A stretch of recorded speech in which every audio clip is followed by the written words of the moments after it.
that comment for later. Standing is going to last 5 minutes, but I still did not get an explanation for why we're standing. I just have a sit-stand desk, so sometimes I'm I was also falling asleep all the time. So that's fair. Too much dread.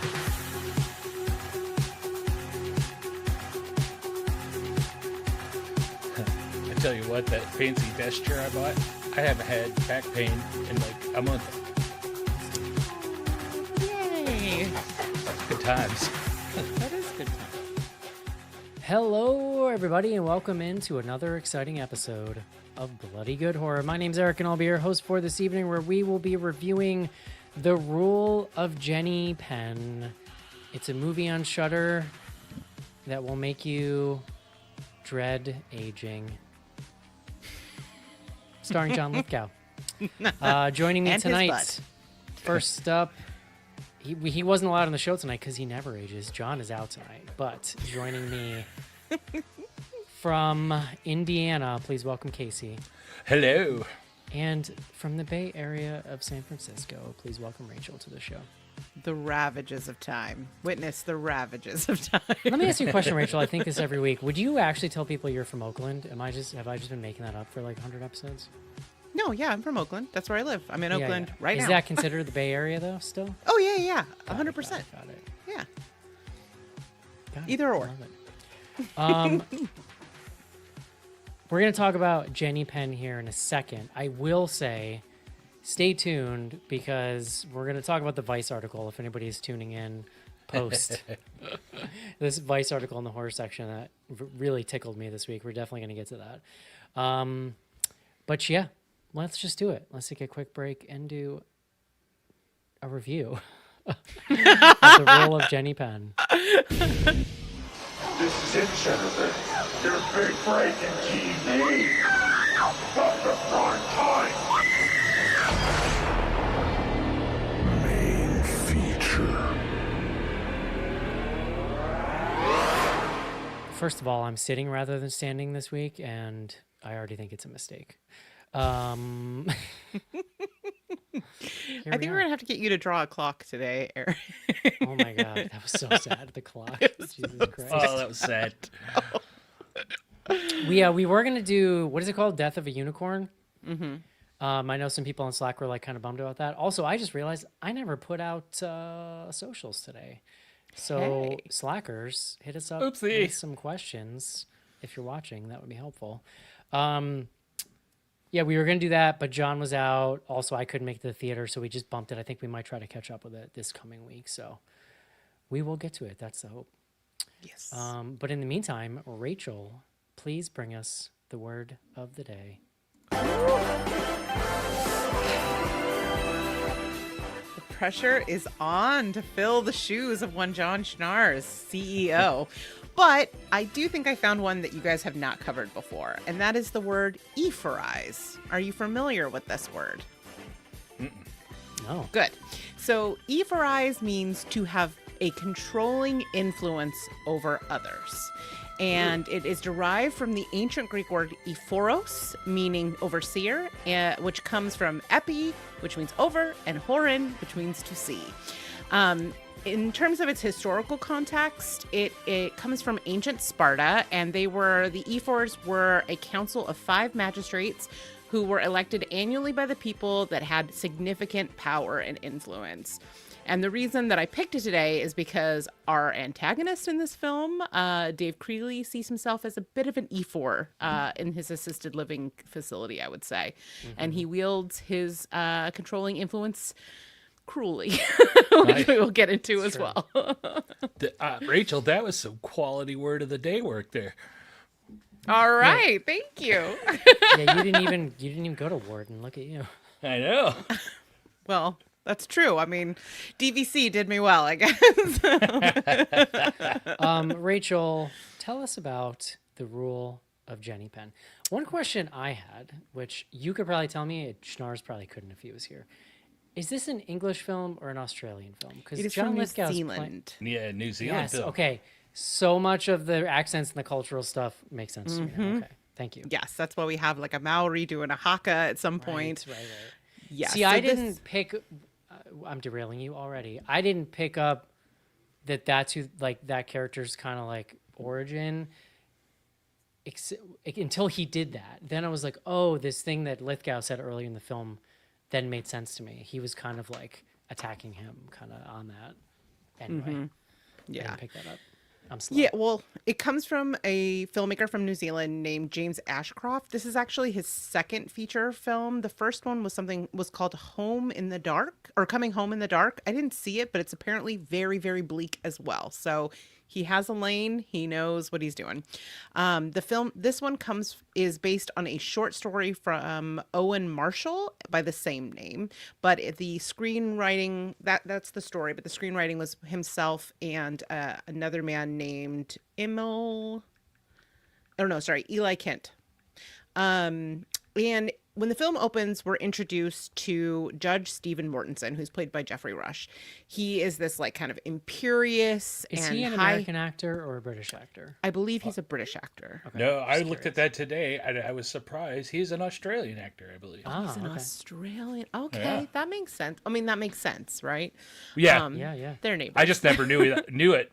I mean, I've seen hundreds of his films, so Right. I mean, yeah, he's like someone who I think associate him much more with like dramas and very serious things. So it's interesting to see him in this sort of smaller horror film.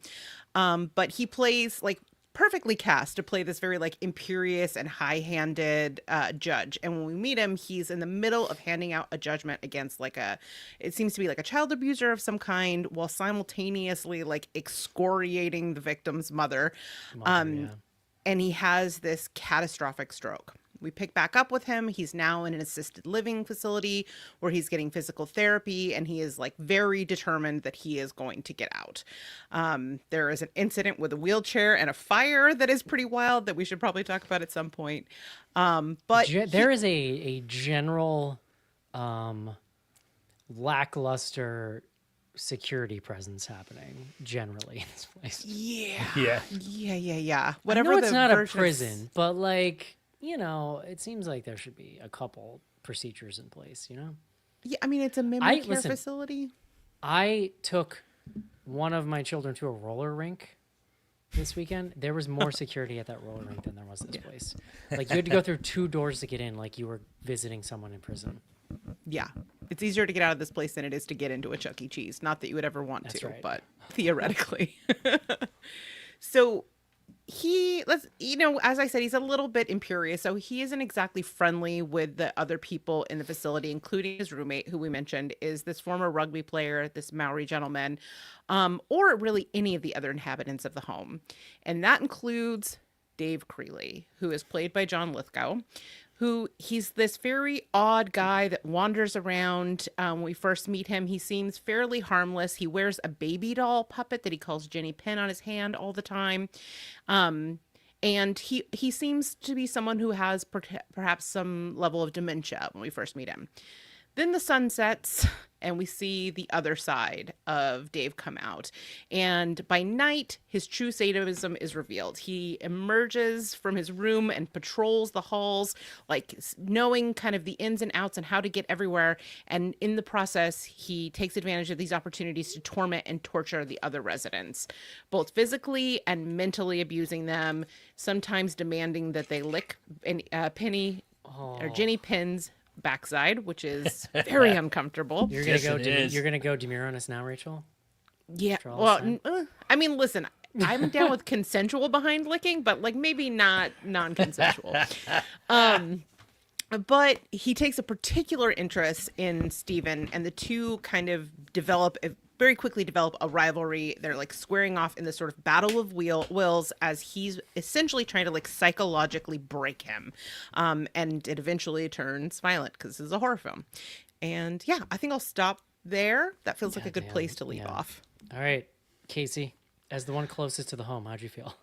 Oh, Jesus Christ. Concerned. I love you, buddy. So I've been looking forward to this for a while. I could swear I thought Stephen King was related to this story at some point, but I must have made that up in my head. He gave a very effusive recommendation of the film Oh, after okay. he That's saw cool. it. I Yeah. may have gotten confused over that, but I've still been looking forward to this because John Lithgow is one of my favorite actors of all time. He is up there with Peter Cushing for me as far as like my favorite actors go because I think he's amazing in everything he does. And this movie turned out to be a perfect showcase of that. But more than anything, the story of this movie, I feel, is I really kind of love this movie as a whole. As a whole, it's bleak, it's sad, it's slow, but I think it's a perfect example of like speculative fiction at its purest form. Because this is a what if story.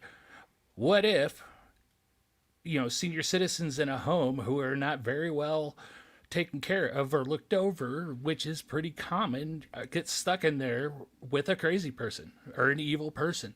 Right. And What's so so funny? It never dawned on me that a sociopath could be in a nursing home. And it's Right. like, well, they got to You go don't think of somewhere, right? Yeah, and so it's that simple what if question, and then I just love that the story they spun out of this.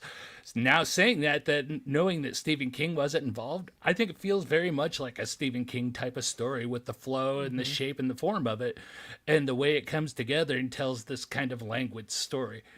But then when you go, let's go back to John Lithgow now, him and Jeffrey Rush, who Jeffrey Rush is also a great actor in his own right. These two are great to lay this movie on the shoulders of, and they carry it so well. Their characters are well thought out and just acted so well. And John Lithgow had a movie from probably the late 80s, Raising Cain, where he played a similar type of role. And watching him in this movie as he swapped back and forth between the daytime David Creeley to the nighttime evil David Creeley, and sometimes he would do it mid-sentence, I just think is fascinating to watch him do that. And you could see it in his face. He acts so much with his face, and I just really love this all together. I thought it was cool. Rachel. Yeah. So, I mean, it's only April, and I think we have stumbled upon the feel-bad movie of the year. Yeah, quite possible. And I say that as a compliment, right? Because Listen, it I'd rather review it in April than February. Yeah, I'll say that just for my own sanity. there's sunshine in April. Yes. Oh, I thank you. see. Got it. Got it. I don't Second know. half of I'm the from year, please. California, so I don't know what Yeah. you're talking about. Shut up. No, but that is to say that it's like very well made. As you said, the performances are quite impressive. The story is very affecting.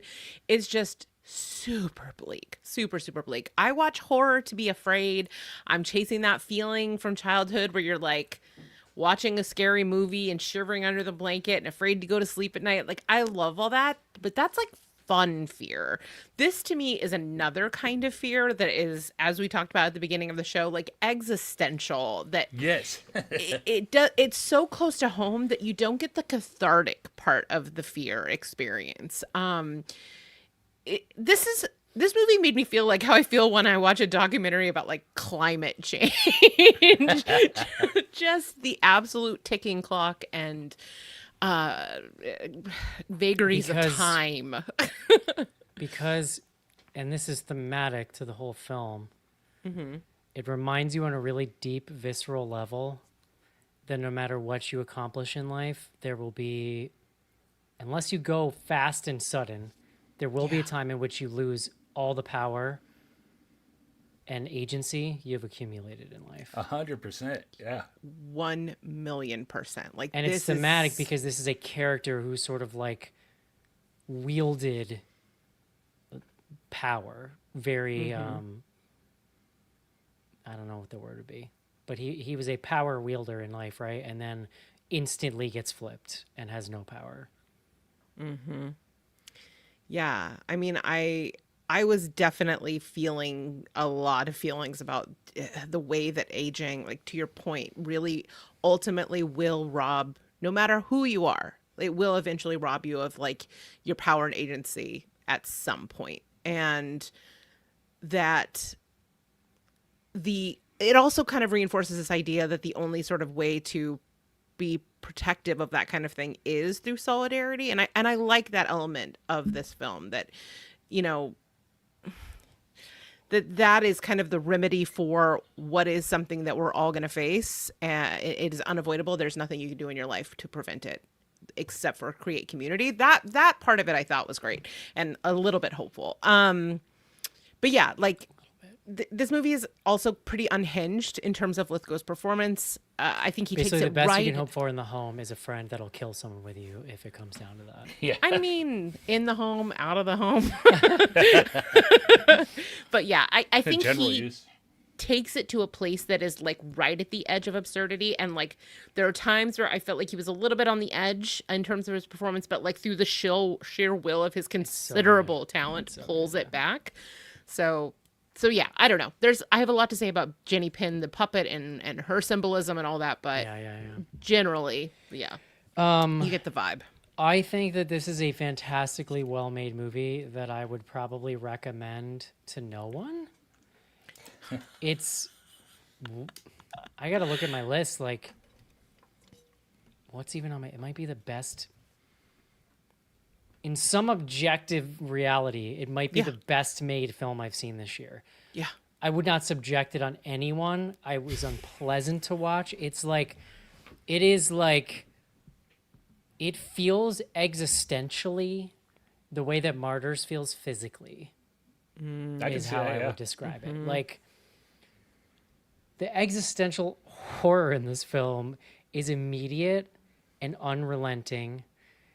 And for me, it's like, it's this thing about eventually the inevitability of losing control and losing agency. And it's not just, it's like losing physical control, but it's also losing control over reality. Yeah. But also like, Well, and you're also kind of becoming forgotten at that point too. Yeah. well, it's a return to a childlike vulnerability is what it is, because some of the scenes that really resonated with me were like when he is like up in their face physically bullying them. I mean, it's really what he's doing. He's like bullying them the way a kind of like schoolyard bully would. And those were the scenes that were hitting me the most viscerally. Like, I've had experiences of that in my life. And the thing is that like when you're an adult, you eventually sort of move past that. It's like you move past that and you're like, oh, we're in civilized society now. Like, generally those things don't happen, but you've now come the long tail. In this story, we've returned back to a reality where that is just there. And they revert to like childlike states when they're being bullied. These very sort of weak, frightened, almost like simple states. It's really the acting in these scenes is incredible. Yeah. I don't know that I've seen John Lithgow in much like in modern times, but obviously like I was a huge Dexter fan, and this Yeah. is such an interesting almost like extension on that performance, because when you watched, I don't think Dexter actually ages that well, because it was like early prestige TV, and I think now when you look back on it, it's like a little corny, but his performance Yeah. in that the Trinity season, Crit Killer was 100% holds up. Yeah. And I think it was really fun to see somebody, an aging actor that almost has a kind of fatherly vibe, go like hard in the other direction. It was like, and I mean, I know Lithgow's played psychos before, but like, I think of him in like Harry and the Hendersons, or like, you know, like, he also can play very soft and fatherly, right? So it was interesting seeing him kind of go against that. And it's like, if you mix Trinity Killer with Nick Cage in oh my god, I knew I was gonna blank on that movie the second I started talking about it. The Oz Perkins movie Oh. from last year. Long You guys know Legs. what I'm talking- Yes, thank you. It's like Trinity Killer mixed with like 20% Long Legs, where like a lot of people felt like Nick Cage was going too hard there. I think to your point, he's perfectly dialing this in, but it is way crazy. Way crazy. Uncomfortably crazy in points. It is Yeah. just one of the most tense films I've seen in a long time. And we can get to some of the specific scenes, but it's sort of, simultaneously blew me away and also made me hate it, which is a testament to the strength of the material. Really, like, I don't need to come out of it skipping with joy for it to have been a good piece of art. Like, it's a fascinating lane to be like, you made me feel like shit, and also you did that so well. Yeah. It's That is a- the one more broad thing I'll say is like, it made me think of Mad God. This is like, follow me on this journey, Rachel. All right. When we Buckle it in. reviewed Mad God, the thing that I said that was staggering to me about Mad God is like, and in that case in particular, where for stop motion, he worked on a thing for like 25 goddamn years or something, 35 or something crazy. When you create a piece of art like that, you have, in order to see it to fruition, you have to live in it every fucking day. Even if you're not working on it every day, it's in your head. You're churning over every piece of it and how to perfect it and then how to execute it. And movies sometimes take 1, 2, 5, 10 years to make, depending on how long the kind of like cycle is to get it going. It blows my mind and almost frightens me that somebody had this idea and was like, yes, I want to dedicate 5 years of my life to making this happen. In the same way that I felt about Mad God, of like, God damn, whoever made this is fucking dark. It's like when you watch a Lars von Trier movie and you're like, sir, have you ever tried therapy? Because it works, turns out. No, and that's not a slight on the filmmakers. It's just, that's a different kind of person that has this idea and has the kind of fortitude to see it through and execute it this well. It's just, it's impressive in its horribleness from top to bottom. Yeah. Yeah. Yep. Oh, Agreed. that poster. It is, yeah. Here's the thing: is we're always chasing sensation, right? Like whether it's fear or being disturbed or those kinds of things. It's why we like extreme horror things, right? We're constantly trying to pull feelings out of our bodies. They're not good feelings, but this thing absolutely ripped them out of me. After it was over, I like had to put on a palate cleanser because it was too effective. It was too effective. Oh, It was yeah. like spinning me out. And on one hand, I will never watch this movie again. It's too bleak. Fuck no. But like, No, like, I you're not- have a you're not profound throwing this respect on- for it. You're not throwing this on while you're working or like on a casual no. Saturday afternoon or something. No. Yeah. That's not to say that there weren't moments that I really did enjoy and laugh. I think Jeffrey Rush's character is, in his very imperious way, very funny in this. Like when he is like dressing people down, I've already there's a seen- part of me that like wants desperately to be able to do that and never could. And I've so already there seen is one something person in the enjoyable chat about it. tonight say that this is who I would be in Yeah. the home. My favorite But it is, it's example like of that. because he's so eloquent and he's got this righteous anger and he's hoping that he can, judge himself or lawyer himself out of this terrible situation, and it just keeps making it worse for himself. Right. My favorite example of some of that humor, though, especially involving Jeffrey Rush, was like that scene where the lady had rolled up next to him and started talking to him about how her family left him there while she went to the islands, and surely they're going to pick her up after Christmas. And he's just looking at her with this curmudgeon look the entire time, and she finally stops talking, and he's like, "It's October. Early October." I hadn't put this together, but the other thing he tries to do is, right, like when you're a judge, you sort of have the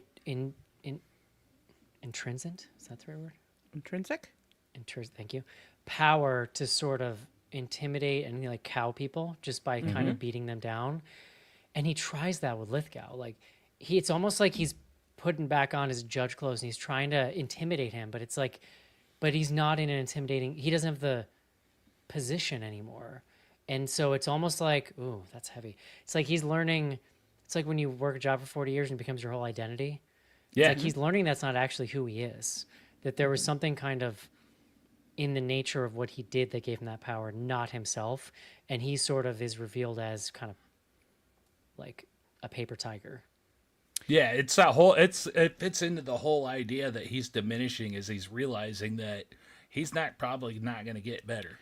Well, I mean, that's the thing, is like he also is an unreliable narrator to himself. And and because like the film is subjective through his perspective, we don't learn that until late in the film. So all of the things that he's doing feel very brava, like, and how like full Right, of it might not bravado even be and happening that way or so eloquent or like right. We see Yeah. his version of the clock, and then we get another perspective when we find out that he's actually degrading. And the things that John Lithgow is saying to him are actually true. So I I almost think had a there's some feeling of at that one too. point. Well, no, because the other guy's involved. I was gonna say at some point, like, could you make the argument that Lithgow does die with the inhalers, and that the rest of it is just in his head?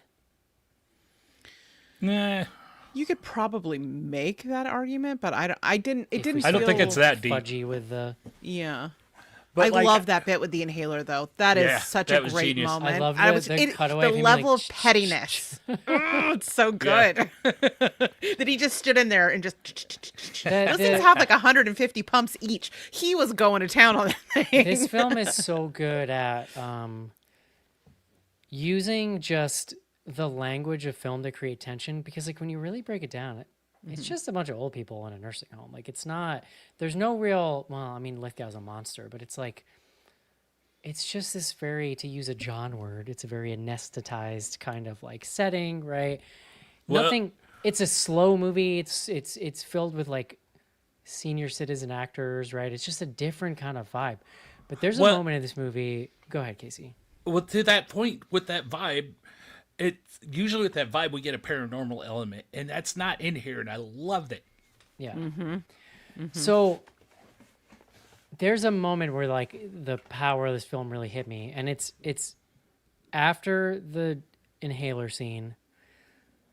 We know Lithgow's not dead because I can see Shudder and I can see there's 30 minutes left in this movie, right?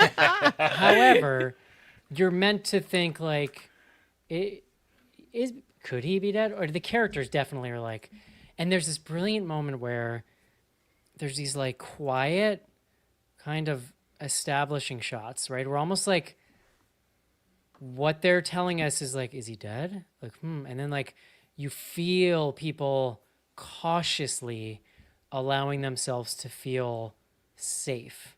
We see the two guys in the mess hall or whatever, and they just kind of, they're looking around, and it's not even like they have a real moment of real levity, but they almost like just crack like the tiniest smile.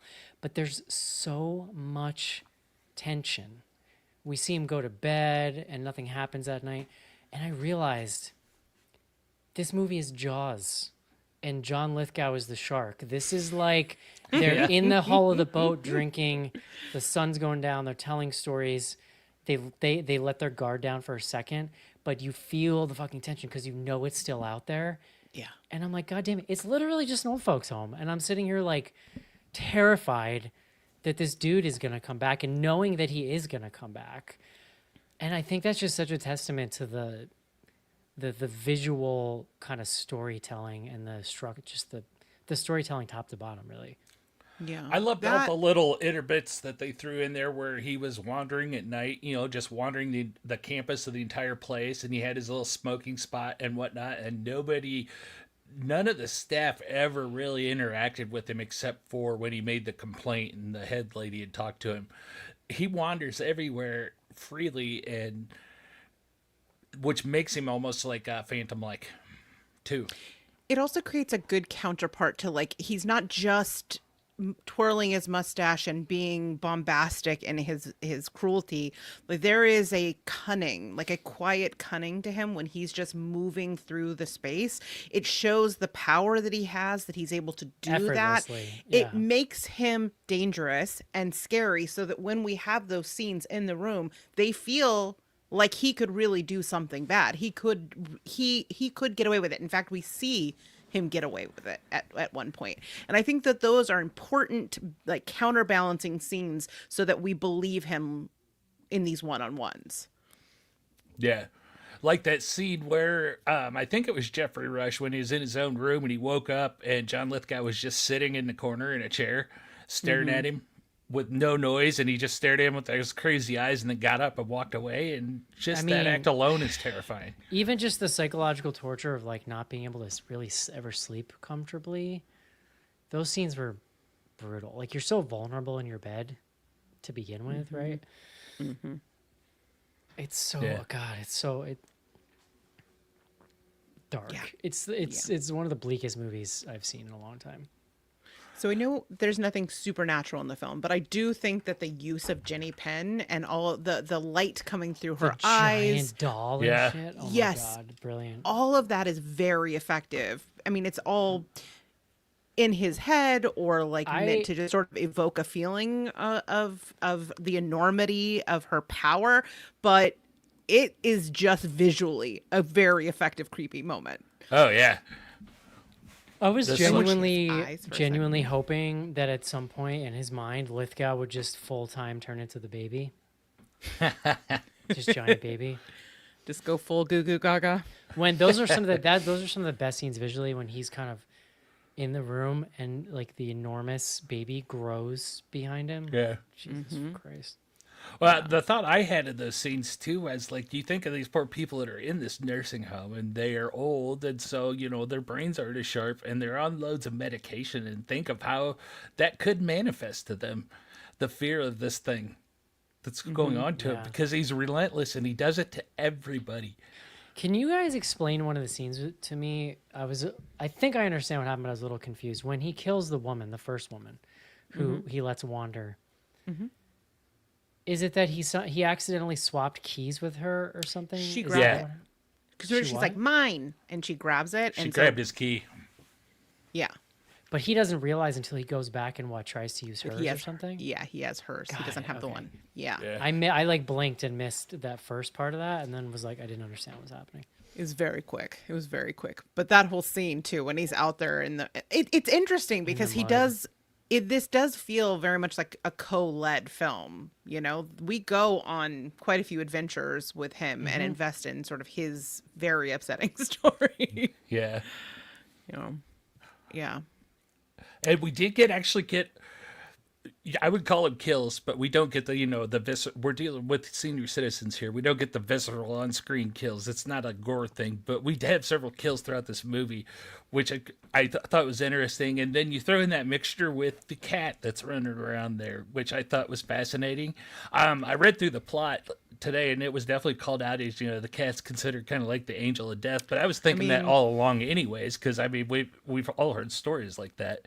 Well, it's also the Dr. Sleep thing. That might be why Yeah. you were thinking Stephen King, is because literally Oh, that's that like a could be. plot line in Yeah. Dr. Sleep is the cat that shows up when you're dying and the cat that shows up in this at the end. You So may you're be like, right. That may be what I was thinking of. I think that's the blending right there, is like it's a Dr. Sleep thing. Any other scenes you guys wanted to call out? Did he light the guy in the wheelchair on fire?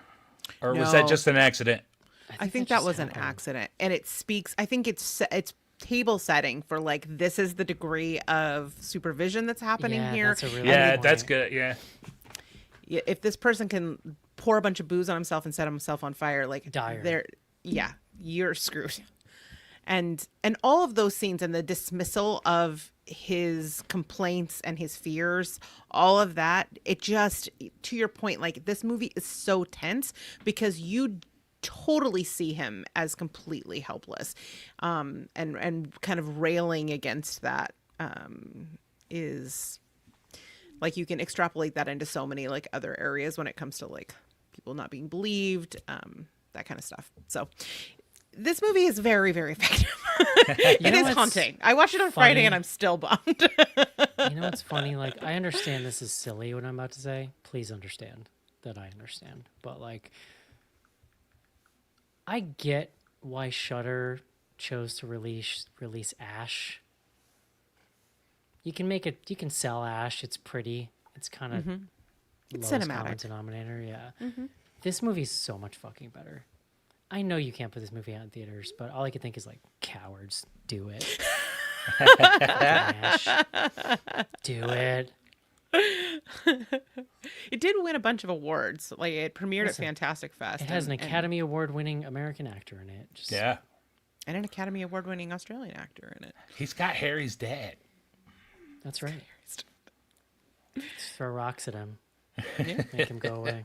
All right. Here's a tricky question, maybe you already know the answer. Would you recommend this, Casey? Yes, absolutely. Ooh, Rachel.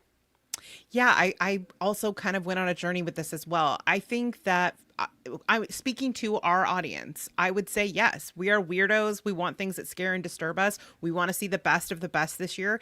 And I don't think you need to buy a hard copy, but I do think, yes, give it a watch. You're exactly right. It's different. I'm gonna say no. Okay. Ooh. It has nothing to do with the quality, but like unless you want to hurt your feelings, I guess you know who you are if you feel that way. Yeah. Yeah, that's fair. I do that with music, Rachel, and made up scenarios in my head. Okay. Oh, the made up scenarios. I don't need a movie to do it too. Yeah, I mean it's fair to put that blanket tag on there. Make sure you're in a good headspace. No, before listen, you jump in. it's I'm taking a very nuanced Eric stance tonight. It's a fantastic movie, and on the other side of this break, I'm gonna put it on my top 10 list. So let's take a quick break, and we'll be right back. The plot twists just keep coming.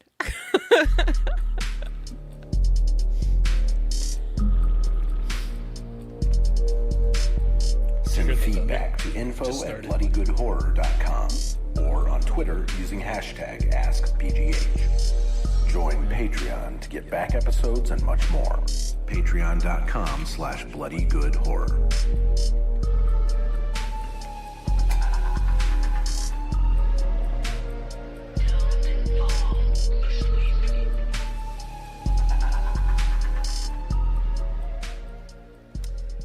And we're back.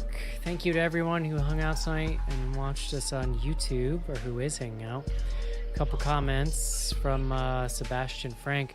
I would not want to encounter Eric in a nursing home, despite his charisma. Golden shower attacks. Watch out, buddy. If I get bored.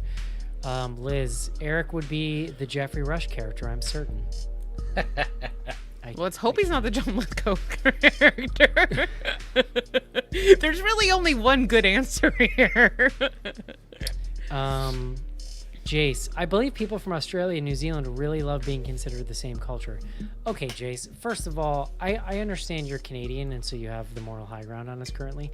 However, I know that they're different, and I said no such thing. I just didn't know where the movie came from. And now That's a I lot do. of guff from the 51st state. That's right. Go back to Mexico, where I was last week. I don't know that I fully understand this take, but it made me laugh. Sebastian Frank, it's the substance, but all Harvey, no Sue. Oh, Harvey. Was Harvey the old guy that she runs into in the diner? Or is Harvey the producer? Yeah, I don't remember.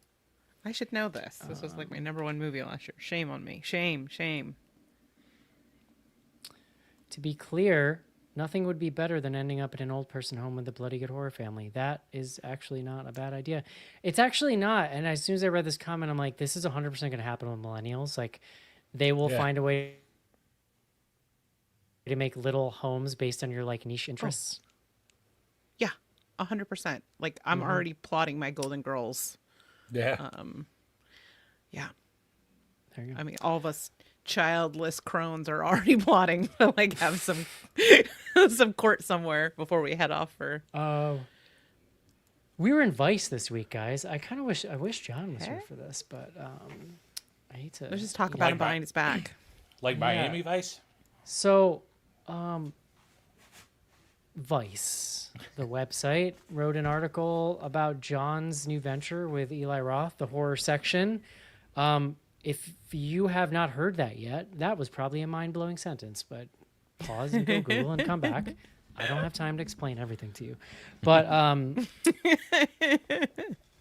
so John sends us, here was my journey with this article. John sends us this article that was written about the horror section, but has a significant part in it that's essentially about John and BGH, and like it starts getting into all of this lore from our, and I'm like, wait a second. I'm like, listen, I love John. There is no earthly way he A, gave a reporter this much context. B, a reporter took in, digested, and accurately spit out this much context. So that's just like on its face. John then tells us that actually this writer is like a longtime BGH fan. His name is Craig. You can find him on Instagram. He's 4Color Craig. He's apparently now writing for Vice. And along with writing an amazing article about the horror section and this whole venture that John has with Eli, he wrote this amazing stuff about BGH. I was going to read some of it through because I just liked it. If you want to find the article, you can Google Bloody Good Horror Vice and it'll come up. But this section tickled me in particular. Schnars might fly under the radar for the average Joe, or as the horror crowd lovingly calls them, normies. By horror, we coined that, by the way, in like 2008. I'm just gonna say it. But for diehard Scream aficionados, his name sparks recognition. He's the co-host of cult favorite Bloody Good Horror podcast, an OG in the podcasting game that's been serving up chills since 2007. Still going strong with a fiercely loyal fan base, BGH lovers show up religiously for weekly live streams, Patreon exclusive Slack channels, and live meetups. For longtime listeners, John Schnars landing the role of CEO at a film studio feels like destiny fulfilled. Endlessly roasted over the years for his Duke degree and his role as BGH's quote-unquote business manager. That's not quotes. That's fact. We have whatever you need to file taxes. We got all that, and I guarantee this had nothing to do with me. Yeah, me either. I'm just talent. For long-time listeners, let's see, blah, blah, blah. Here's what I want. Sorry, I didn't realize this good stuff gets all the way down here. Scroll. Command God F fart house. Yeah. Wait, that's so good. Oh no, here we go. Fans of Bloody Good Horror will be excited to see Schnars in his new high-profile role, but they may also wonder what this means for the future of BGH. The long-running podcast prides itself on blunt, cutting reviews, with curmudgeon co-host Eric Newell routinely calling more artistically inclined horror offerings, quote-unquote, fart house films. This is journalism. This is journalism at its finest. And what I love about this is why you know this was a fan, because he knew if he put me in here, I would read the shit. And that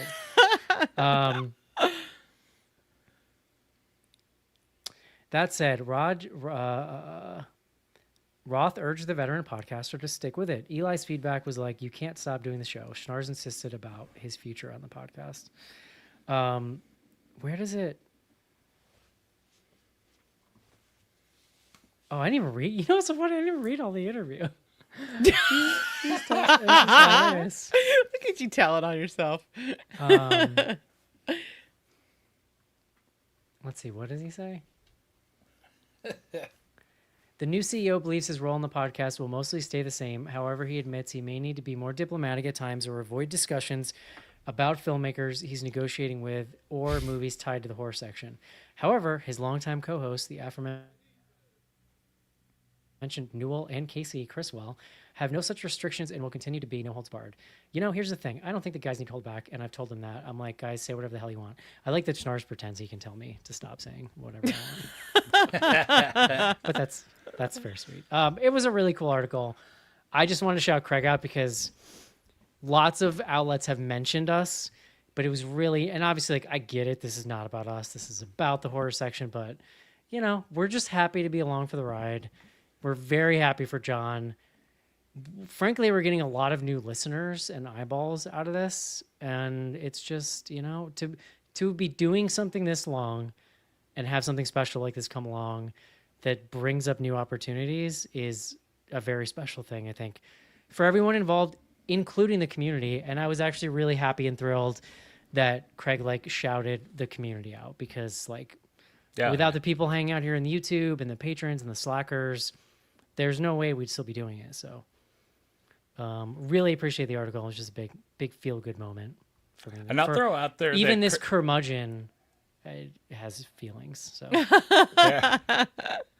I'll throw out there too that Craig, the author of the article that interviewed John, he's one of my art buddies too that we both started drawing around the same time in quarantine. So check him out on Instagram. He likes to draw Frankenstein more than I do. I'll give him that kind of kudos. So here we go. Jace, Eric just read the stuff about himself. Yeah, are you new? Come on, Jace. Like, Anyone can go read the article. We've given Schnars so much free press at this point. It's time to give me free press.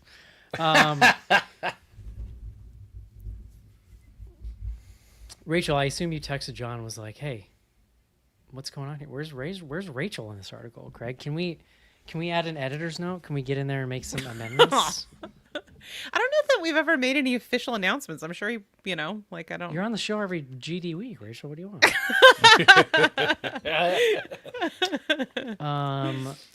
All right. I'm gonna put this in my top 10. Right now, I have number 1, companion. Number 2, presence. Number 3, the monkey. This is. I think this is number 2. Whoa. I think this is better than presence and the monkey. It's definitely better than monkey. Like hard stop. I need. I'm gonna be honest with you, and it is a little bit of fanboyism, but I think it's dropping companion down a spot. Ooh. Oh, see, yeah, companion. The thing that stops it for me is companion was fun. It feels Yeah. good. I enjoyed companion. It's a hard choice because I love companion too. I've seen it twice now. I need Caitlin and Kissimmee or Jace or another scholar of the pod to let us know if there's ever been a situation where you had a movie on your top 10, let alone in the number 2 spot, that you did not recommend. I don't. The only part I That's feel a like the good only call. person that can answer that genuinely is Caitlin and Kissimmee. Yeah. Because even on our, I don't know that we track recommends on our episode guide, which is an I don't interesting. know that we do call-out. either. I'd be very curious to know because it feels like a data anomaly. And deeply Eric. Yeah, it really kind of does. Like I'm not going to yeah. bring this pox on anyone's house, you know. It's a historical night, folks. All right. We got a couple questions on Slack. Appreciate everybody chiming in here. We just had a couple. I completely forgot social. Curmudgeon Eric Newell. Let's see. Who would win in a fight? John Lithgow's character from Dexter or Captain Barbossa from Pirates of the Caribbean? Wow. See, the thing about his character, and I've never seen that movie. Tell me about this cat. I've never seen any of those pirates movies. I mean, he's a swashbuckler, Yeah. your standard piratey dude. The Think thing Blackbeard. The thing about Lithgow in Dexter is that he's sort of like, it's the first time Dexter really meets his match. Yeah. Like he's strong physically and intimidating, but he's also really smart and like cunning. Yeah. Yeah. And the Trinity Killer could turn it on and off. The Menace. Yeah. I mean, the Hello Dexter Morgan. I haven't seen that in 15 years, and that lives rent free in my head, and it's on his like his ability as a performer. But I think so like Barbossa, I'm gonna answer the question. I think that Trinity has it because Barbossa wouldn't see it coming, and he would get a knife in between his ribs. There's your answer. There you go. I love it.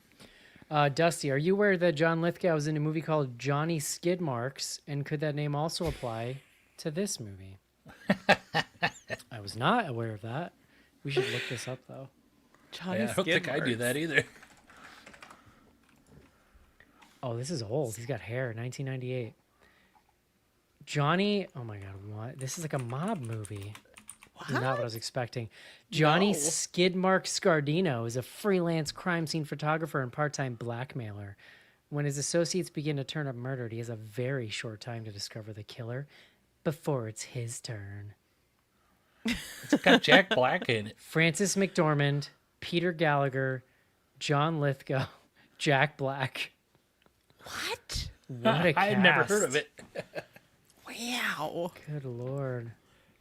Francis McDormand, wow.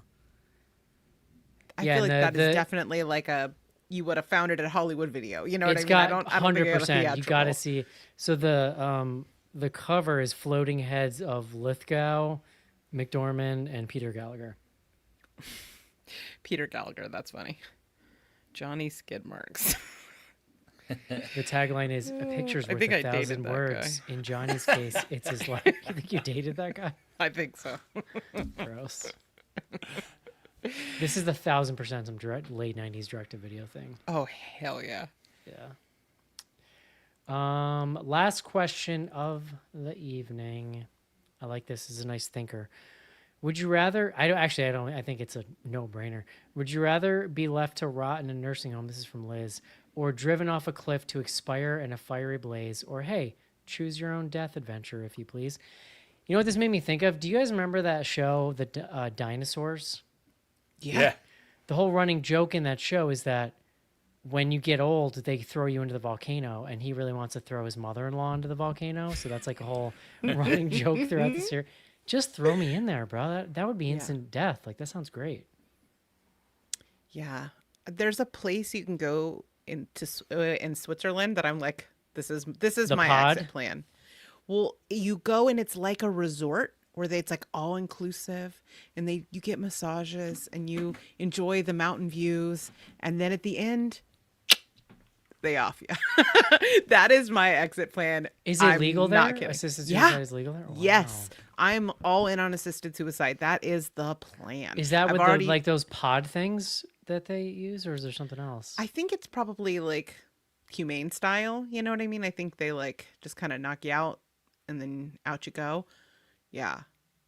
Yeah. Interesting. I mean, like I have made Matilda is essentially the executor of my will, and like I'm like, pull the plug. Like, let's not draw this out. When in doubt, pull it out. Like, just, I want a dignified exit. What about you, Casey? I would rather go quick, to be Yeah, honest. of course. Like, yeah. No, look, come on. After watching this movie, you think I'm gonna be like, throw me in the home. It's fine. Yeah. I'd rather go quick. Dealer's choice. I already didn't As far want as to. method. I already didn't want to. Now I'm like, what if there's a John Lithgow and what if Skid Marks is in there? Yeah. Here No, comes thank Johnny you. Skid Marks. Yeah, you're fucked. But would you lick the backside? I was like, that's another level of backside. Horrendous. Horrendous. All right. I think we're gonna try to do Death of a Unicorn next week, but TBD, I guess. Rachel, what do you got going on in Rachel Land? Over I've seen a bunch of on- interviews that you've been posting from your day job lately. Yeah. Well, for my day job, I just did the junket for Survival of the Fittest, which was really fun. I love Peppermint, and I got to chat with her about trans representation, which is great. And very politically a hot potato at the moment. In terms of like what's happening over on More Deadly this week. Next week, what's coming is Freaky Tales. We interviewed the directors of that, and I'm really excited about that one. It's the new Pedro Pascal sort of horror film, but it's like set and shot in Oakland, like quite literally in my neighborhood. There are scenes that are filmed on Matilda's street. So it's a ton of fun. It's like very much like an 80s throwback. So we like fangirled a little bit about that. So I would look for that coming down the pipe. I've been watching a bunch of like cheesy 80s slasher stuff lately, or just cheesy 80s stuff in general, like Night of the Demons. I'm obsessed with a low budget 80s horror film shot in LA. Bonus points if they're trying to make it look like it's not LA. Yeah. That's like my exact wheelhouse is what I like. Okay. Yeah. Well, this one's Like- fun because it has kind of like the Repo Man style green glow. Like it's very, there's like some revenge by martial arts kind of stuff in an urban setting. It is fully like plucked from the 80s in the best way. All right. This is tangential to the subject, but have you guys noticed? Do you guys use the app Just Watch to find out what streaming service a movie's on? No, I just Google it. Have you noticed that there's been a lot of stuff lately that's not showing up on streaming from like the late 80s, early 90s? Uh-oh. Yeah, Casey I gotta gotta go. Goodbye. Okay. All right. Well, that's scary. And Good luck, buddy. Love you. Hi, Rachel. And then there were two. It's been real. All right. That's going to do it for BGH. Hope you enjoy the show. We'll talk to you next week.